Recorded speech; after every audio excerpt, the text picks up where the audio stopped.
nakita ko sa internet, gusto ko malaman kung fake news o hindi. Ha? Pwede daw gumawa ng bola gamit ang balon na ito at ang glue stick.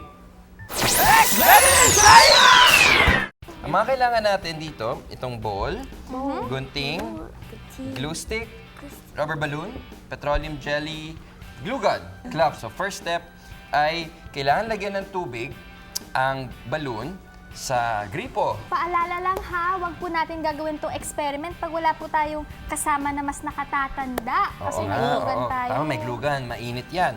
So itong rubber balloon natin, nilagyan na natin ng tubig. Patong muna natin dyan. Ito yung petroleum jelly. Massage mo yung balloon. Massage. Okay. And then, patong natin dito. Ito na, nadulas na. And then, ito na. All over the balloon. Actually, importante yung tubig. Tumayo na siya, lumamig na siya, pwede ko na siyang hawakan. Tapos, i-flip ko na lang siya dito para sa parte na wala pang glue gun, bubuuin natin. Okay, Ate Ash, tuloy. Ayan, mukhang tuyo na siya. Pwede na natin putukin ang balloon. Pwede na natin tanggalin. Yan yung balloon. And we have a ball!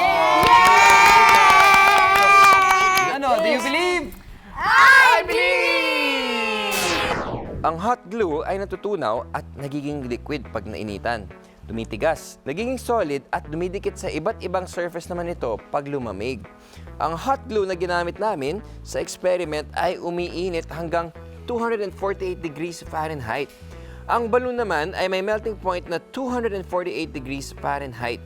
Pero bakit hindi ito natutunaw ng lagyan ng hot glue? Dahil sa tubig.